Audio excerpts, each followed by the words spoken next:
What is up, Mullet Gang? It is your favorite Neuro Edgy duo, ready to empower the fuck out of you. Are you ready to break free from the chains of neurotypical expectations? Here we are, episode 7.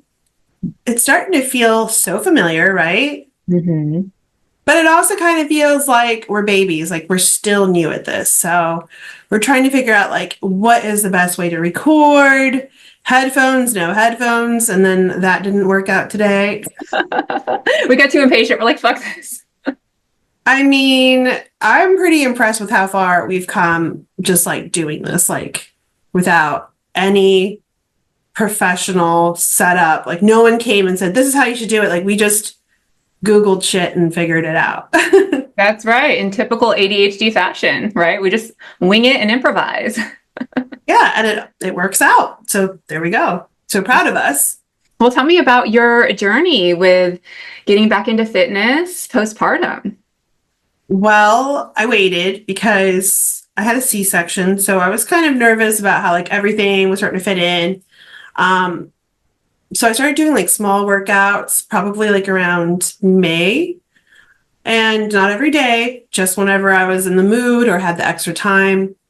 I don't know if this is something that's typical of people with ADHD, but it took me like a little bit to get like my mojo and my rhythm back for like creating a schedule and a routine. And as much as I I really don't like routines, even though a lot of people with ADHD claim that they love routines. I personally do not like a routine. I like to just be like a free baller. Mm-hmm. And so working out, exercise has to fall into a routine. I have to fall into a routine in order to keep myself doing it, right? So like recently we started talking about how running and just, getting out there kind of helps a lot with so many things. Stress, your confidence, your runaway mind, and also it just feels good sometimes. And I was starting to get into another hyperfixation about running. Mm-hmm. I started like reminiscing about when I would run in high school and like it just how good it felt. And then I saw like an ad. This is what started an advertisement for running gummies. Yes. Gummies you take that give you a runner's high, but it also gets you high.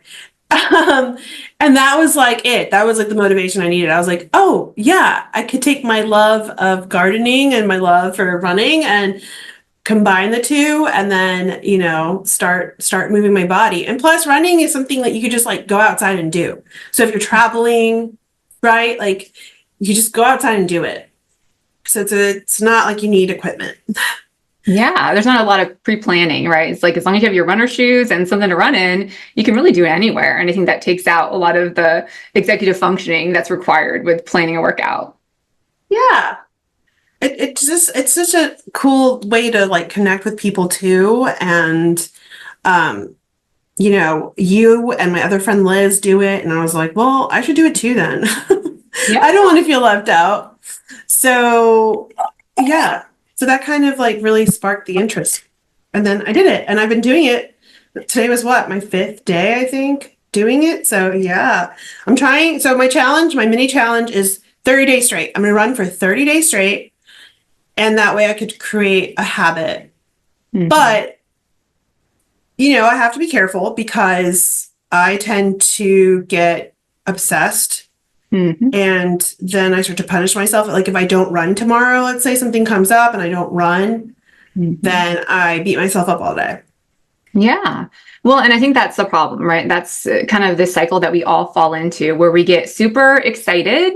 We have all the dopamine and we get really fixated on a goal for wellness, right? So we're like, I'm going to be a runner. I'm going to buy all the running gear. I'm going to do all the running stuff. I'm so stoked. And we ride that for a while, right? And it feels great. But then something happens, right? Our routine gets disrupted or we lose some of our mojo. Dopamine starts to fall off.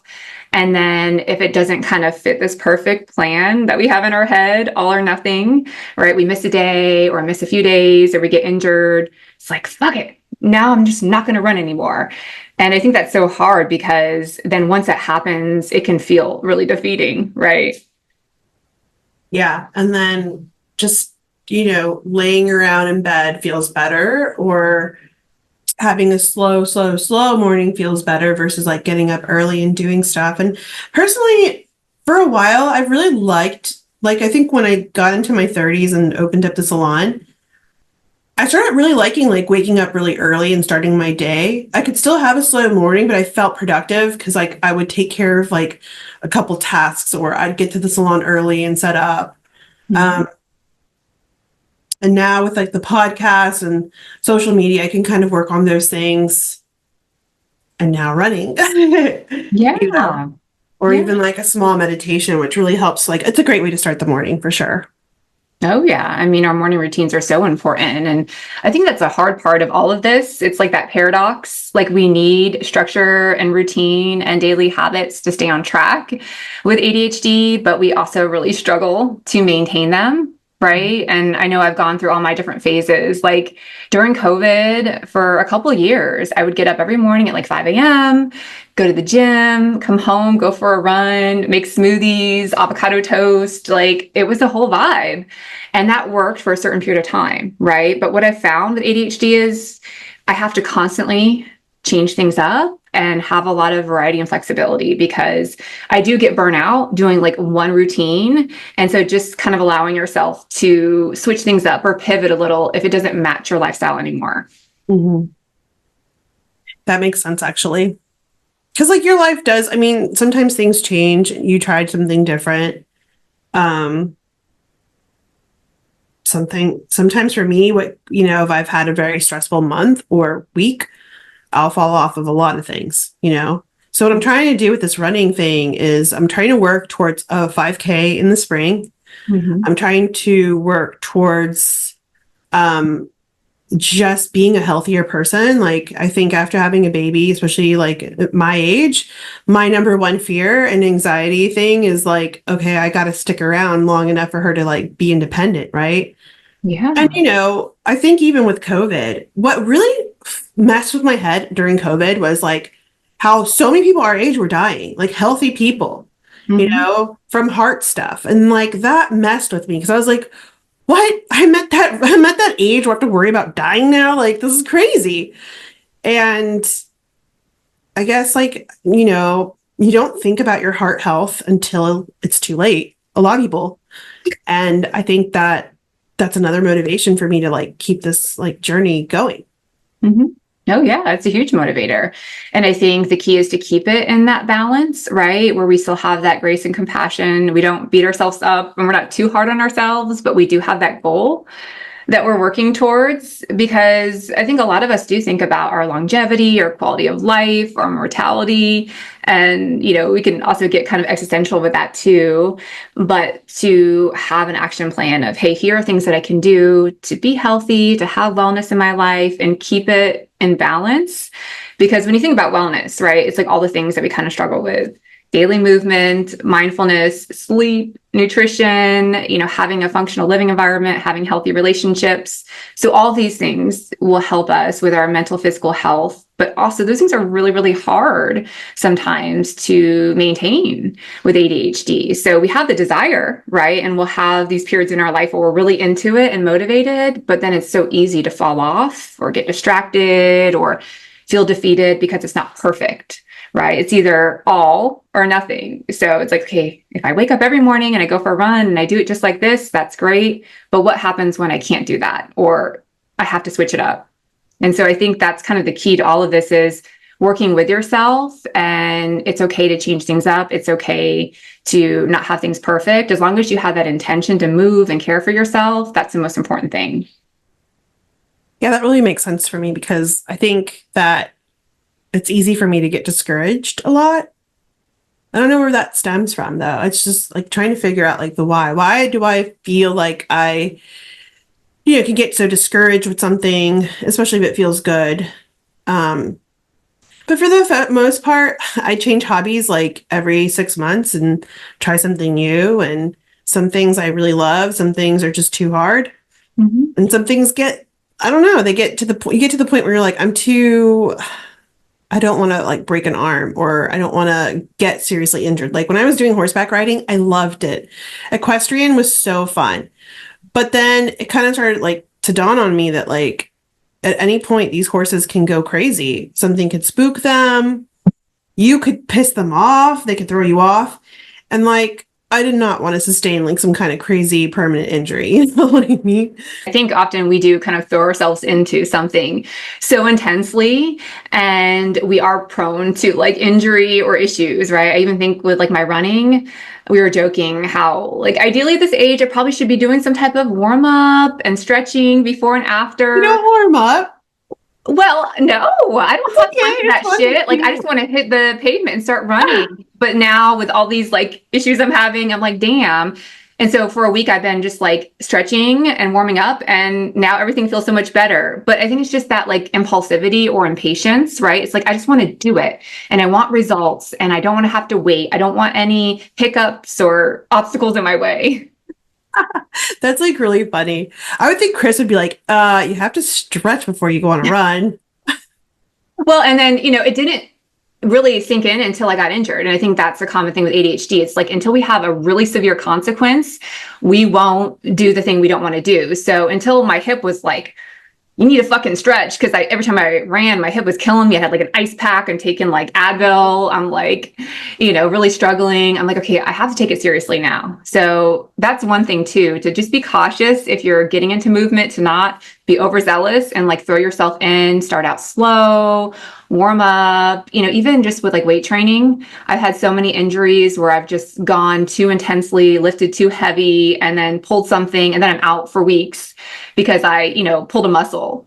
So I think that's another thing, is we have to just like pace ourselves, which is not easy, right? We want to go in guns a-blazing. Yeah, I mean, definitely that's what happens, right? Like you get into a new hobby, the hyperfixation takes over, and then before you know it, you're doing something fucking full throttle. And yeah, you're right. There have been injuries. Like I remember like when I first moved to Stewart, I was like, oh, I watched Whip It. I'm like, oh, I'm so going to be in roller derby. I'm going to meet people and I'm going to do this like whole roller skating thing. And like, I think after the third practice, I was like, I really hate this. Like, why did I invested like right away. I got like the skates, the pads, like everything so fast, and didn't really think it through at all. And it was not for me. It was too much. And then there was like roller rink drama, and I didn't like that either. Oh, But it God. is funny. I think it'd be cute to like list all the hobbies we've ever done. Oh, yeah. I mean, and that's the thing too. Like we kind of joked about in one of our lives, like wellness can't just be like one of those fleeting hobbies. Like it is this like permanent. So something that we always have to be mindful of, especially as we get older. And so even if you switch up the way that you're moving your body, at least you're moving your body, right? To not get so fixated on, I can only do this one version of movement. I can only run, or I only can do CrossFit or whatever. I mean, I got into kickboxing. I was into like dance for a while, like dance movement, yoga. I mean, I've done all the different workouts, all the different gyms and classes, but I will say I have always been consistent with some type of movement. And so that's where I give myself grace, right? Like if I'm switching it up every 6 months and that still keeps me consistent, well, then that's what works, right? Yeah. Yeah, that's true. That's a really great point. Also, I think it'd be fun to do like girl night or date night and like once a month, like pick something where you're moving your body. Like, Yeah. even bowling. Bowling is not that hard, but like you're still moving your body. You're not just Yeah. sitting there, right? Or eating. I just Yeah. We wish can there try was like different things. a bowling alley that like offered fresh food and like healthier options versus like Yeah.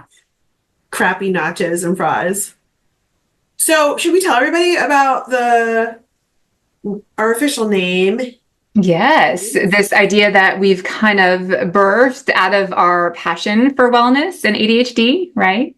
and our want for friendships and community? Mm-hmm. I think it was a great way because, our friends want to get involved with our podcast. They want to support us. And I think having something that is like a common passion, common hobby common something is a great way to just keep connecting with people, because at the end of the day, that's what we're looking to do. Yeah. Well, and I know you and I have really gotten into the research of ADHD and, what actually helps us and what works. And I mean, there's so much science behind it, right? Like we all know that movement's important, but especially for our brain, I mean, it's such a natural source of dopamine. It helps kind of balance out our mood and anxiety, gives us like focus and motivation, helps us feel confident, kind of grounds us and helps calm our mind that's always going a million miles per minute. So there's so many great benefits, but then I think you and I have also experienced the challenges, right? In a traditional wellness program, it's hard to stay consistent, to stay accountable, to keep up the motivation, to not get discouraged. So if we know it's really helpful for our brain, but we tend to fall into some of these traps, how can we create a system or community where we can utilize that information and support each other, right? Yeah. And then also knowing that a lot of us have the same challenges, and a lot of us have the same little quirks that, you don't always find in fitness groups. We've touched upon this last time in our live, but like one of the biggest things for me is the fact that like workout things can be intimidating, Yeah. There have been yoga classes, touching your toes, and the girl next to you is doing like a handstand. You know what I mean? And you're like, yeah, you're like, what the fuck? Like, I thought this is intro to yoga. This is not, your pose right here is not intro to yoga right now. And if I have like a negative experience like that and I embarrass myself, like I will not go back, No. So I think that's what's so cool about having a meetup or a club that we want to create, because I don't think we'll have people that wouldn't understand, right? So we all have that compassion for each other. Yeah, we really want this like accepting community, because I know a lot of ADHDers get like gym anxiety. They feel really anxious going to the gym. They feel like people are staring at them or judging them, or, maybe they're a little insecure. Like you mentioned, even with races, that can be really intimidating. Like I've thought about joining a run club, but, I've had the same struggles. I'm like, I'm not going to be fast enough. I'm going to be left in the dust. They're going to be like, who's this girl showing up? She's not a runner. So I think it's that fear of judgment, fear of rejection. It's why a lot of us don't join these gyms or these clubs. And so we want to create this really accepting, safe, inviting community for neurodivergent people that have these goals, but want that support and accountability. It's also a great way to show off cute workout outfits and, really great yummy snacks. Even if it's the same snack for 6 months, show out like different tools that help. Like for me, I think those gummies are a great thing because they not only kind of motivate me, but they do keep me energized. And I think it feels a lot better to be outside running or doing some kind of outside activity while under some gardening motivation. Yeah. We can also share different classes that we take, or we could even share in a moment. I think we want to incorporate meetups, do a run around Lake Eola, which is in Orlando, or even like a beach meetup and just go for a swim or do some yoga on the sand. I think we also were thinking about not only it being like exercising and eating right, but also doing some mindful meditation. Yoga isn't just about moving your body. I mean, when I do yoga, it's really about grounding myself and taking out a lot of that stress. And just different kinds of tips for self-care, which, we both know and advocate for a lot. So I think this is a great thing. It's for anybody. It doesn't have to be only girls. It could be all the people. And you can definitely join with your partner, because I think if your partner might have signs of ADHD or has ADHD, you can just kind of join and hopefully meet people that will relate.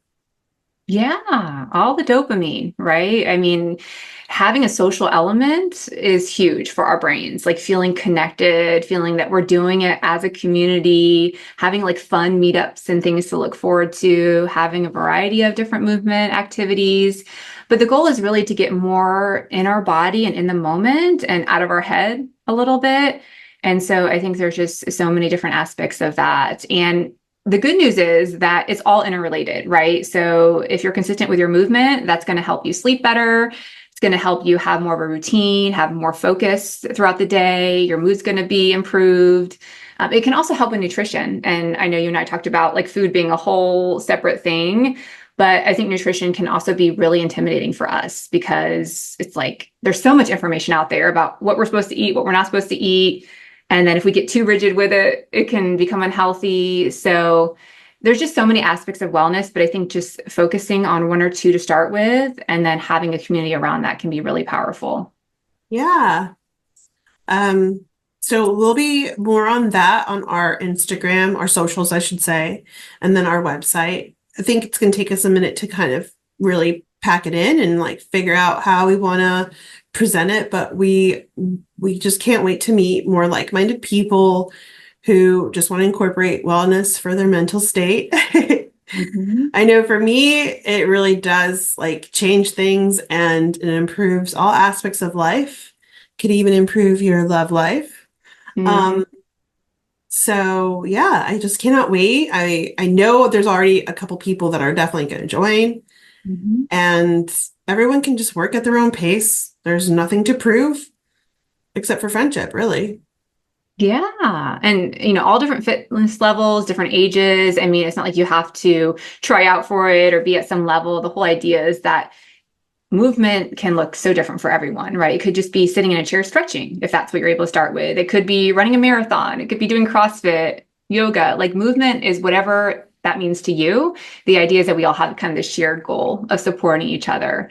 So I think that's a cool thing. I don't think there's a community out there like that that's specific for neurodivergent people.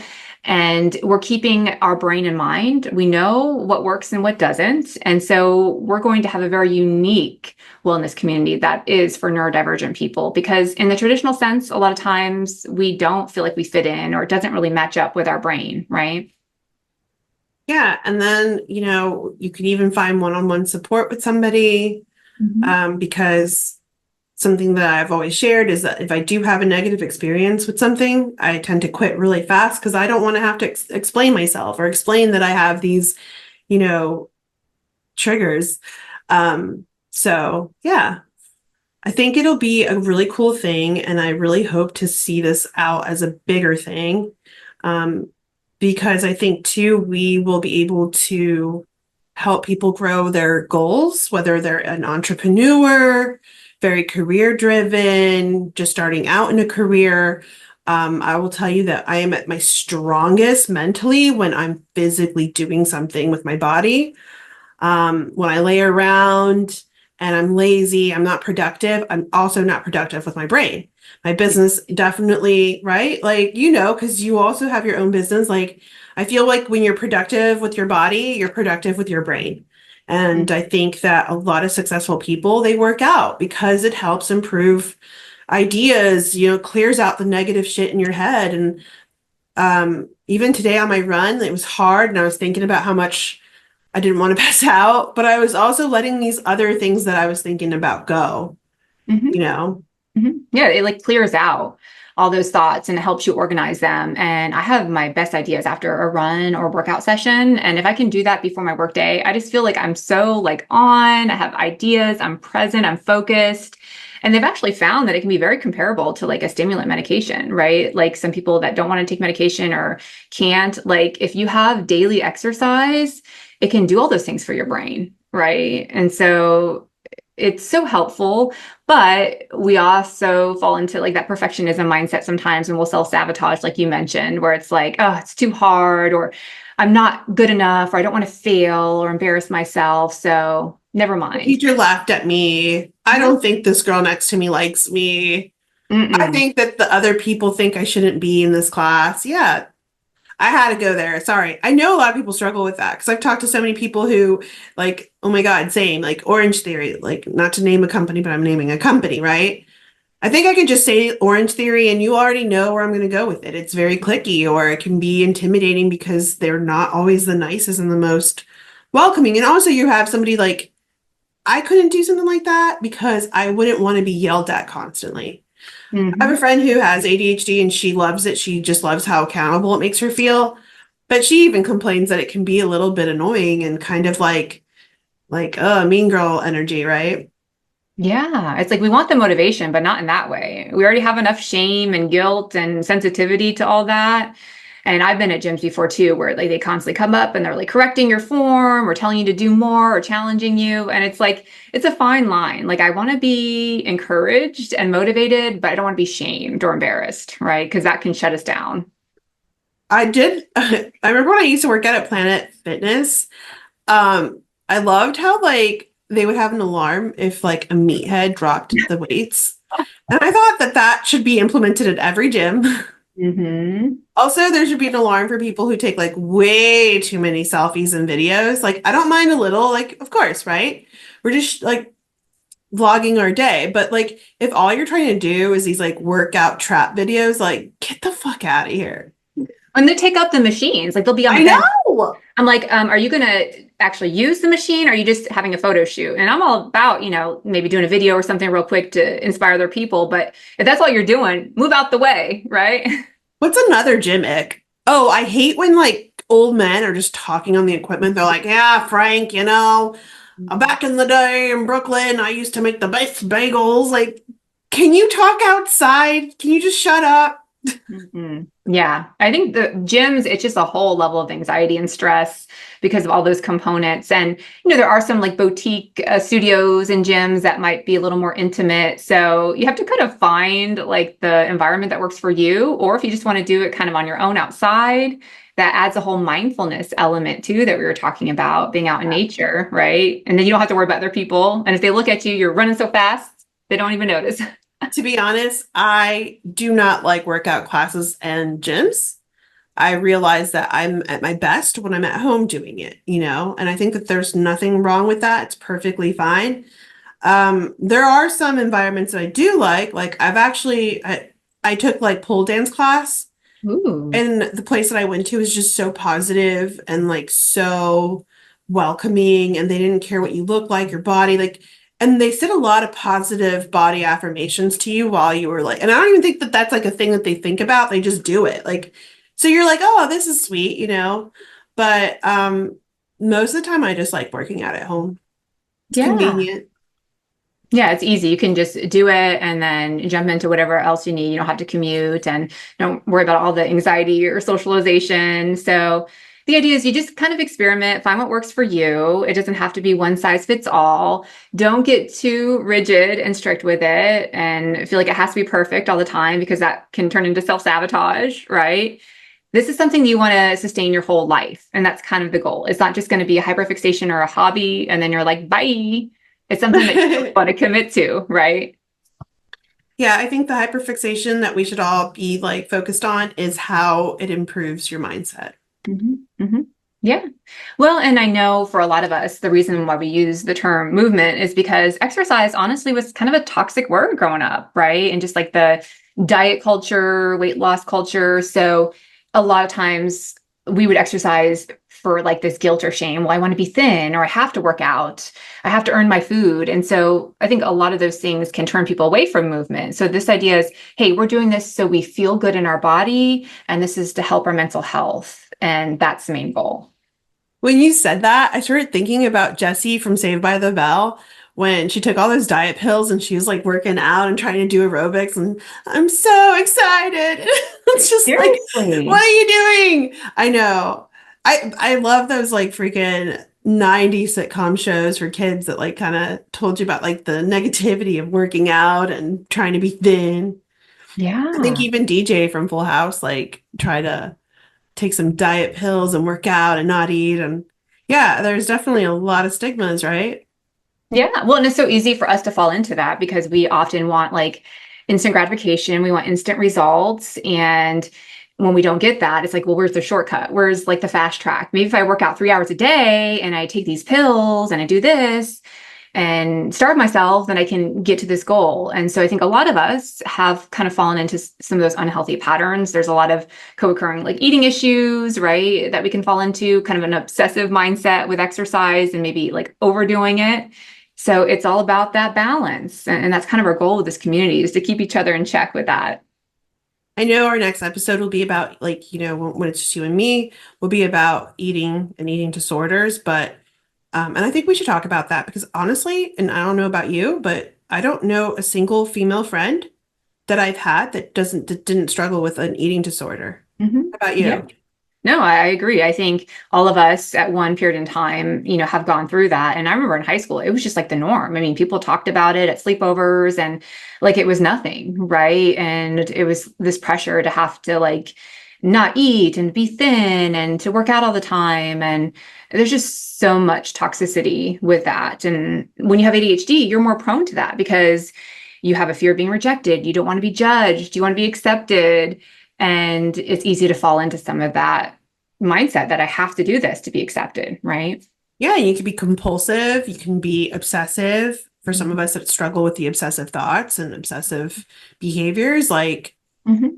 like Yeah. I'm going to make it to only 1,000 calories, or I'm going to make sure I skip 2 meals today. It's also a great way, a form of punishment. And I think when we talk about this, these are the things that people don't like to talk about when it comes to body, Mhm. diet, and the mind. There is Yeah. a dark path. There is a dark path people can easily take. And, I think when you're in high school, yeah, it's like eating disorders, anorexia, bulimia, or overeating because you're so fucking stressed out. Like, I mean, I think even having, in high school for us, it was just so easy to eat pizza, Cheetos, and soda. The The teenage lines were diet, shorter. right? Yeah. And I mean, who doesn't want Papa John's or whatever stupid pizza line was there, right? And then in your 20s, you start to notice that like, oh, salad, oh, green juice, oh, smoothies. And I've had clients who developed eating disorders by doing that, Yeah. where I'm just going to juice. I'm just going to have smoothies for the rest of my life. I'm just doing protein shakes, protein shakes. And in a Mhm. weird way, it turned into an eating disorder. So I think there's a lot to be said. And I think that, this is a great thing. This is a great community to build. And especially because I think that that's another nuance, right? With ADHD is that Yeah. I don't think people are noticing like how having ADHD can also lead to these habits with your body and your eating that can, be a detriment to your health or can trap you in a horrible disorder. So adding more to your already one disorder, you're going to get another and another. So Mhm. we want to be there to support people because eating disorders, they could happen at any time, at any Mhm. time. Yeah, well, we often fall into extremes with everything, right? So it would make sense with exercise and nutrition how easy it is for us to fall into extremes. And a lot of wellness programs, like if they're talking about nutrition, they'll have you like track what you're eating. And I remember even like using my Fitness Pal and doing all my macros every day. And I got so obsessive with it. I would just literally like recount everything that I ate and how many calories and how many macros. And I realized this is not good for me because I have this, vulnerability to getting obsessed and fixated on things and going in too hard. And so that's where I think we had to find that balance. A lot of us have had eating issues, have maybe overdone it with exercise. So I talk to a lot of people that say, like, I would love to work out or focus on my nutrition or wellness, but I'm scared because I can't do it without getting obsessive and toxic with it. And we want to teach you guys that you can with the right support and community. Yeah, with having a friend that's going to hold your hand and say, "Hey, don't go down that path. You can do this without that." Um, because I know you and I have struggled with those same things. Mhm. Same things, you Mhm. know. For me, there's even been times where I actually purposely eat shitty after trying so hard to eat good Yeah. because I feel like I have to punish myself or I feel like I have to just say fuck it. Like there's also the other side of it where you're eating poorly or you binge eat because you're about to start a diet and then Yeah. you're back at this like pattern. So I Mhm. think that just talking about it, not making it so shameful, Mhm. and that's like where we want to start seeing the change happen because Mhm. people do not like talking about it, right? No, it's uncomfortable. There's a lot of trigger warnings, right? People have a lot of trauma from it. And then there is that pattern of self-sabotage, like you said, where it's almost like self-punishment or self-harm because it's like, oh, yet again, I failed. I can't stick to a diet. I can't stick to a workout routine. I'll never be able to do it, right? And we kind of have these self-limiting beliefs. And we almost like create the outcome before it even happens. It's like manifesting, but in the opposite way.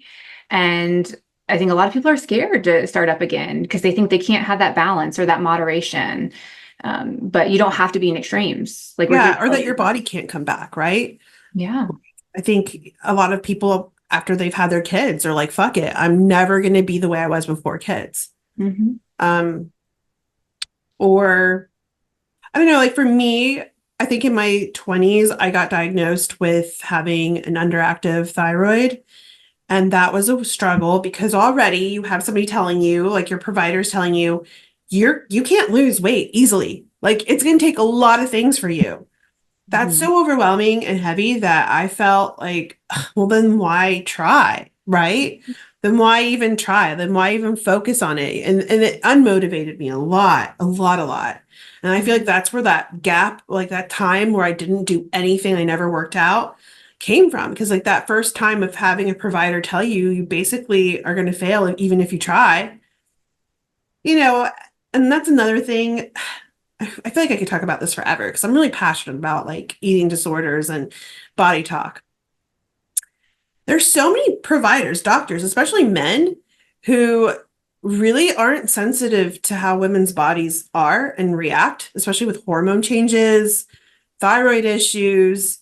I've had like everything going against me as far as like being able to lose weight or feel good about myself because when you have an underactive thyroid, you're just so tired and miserable.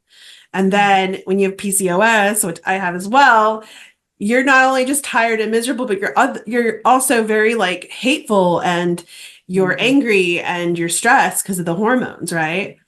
And so it's like you're just trying to go up a hill, but no matter what, you step on the wrong thing and slide back down. I think that finding the right providers who understand that, not just your therapist, but also like a doctor who could understand that for you is like major, you know? Mhm. No, absolutely. You want to feel safe and you want to make sure that you have a provider that's trauma informed and aware that certain things that they say and do and the way they treat you can be traumatizing based on your history. If you already have a sensitivity to your body and they're making comments or they're not sensitive to your other challenges, that's going to turn you away from seeking help for your health. And it is very common for people that have ADHD to have a lot of co-occurring health issues, right? Especially us women who kind of internalize it all. We have a lot of challenges, autoimmune disease, hormones, like you mentioned, PCOS, PMDD. There's just a lot of different factors, thyroid issues that we're trying to overcome in addition to ADHD. So people need to be sensitive that things may be more challenging for us and we may need a different type of support. Like our community that we're building. The Neuro Edgy Collective. Thank you. I've been dying trying to remember what we said. The Neuro Edgy Collective. Yeah, so awesome. Well, I'm so excited to see us finish it all out and then get it out there and have people join and meet people and see what they're doing and posting. And then, hopefully in the springtime, get together. Come together. Let's do it. No, I love it. I think it just combines all of our passions for mental health, physical health, community, ADHD awareness, just helping people come together with this like shared goal.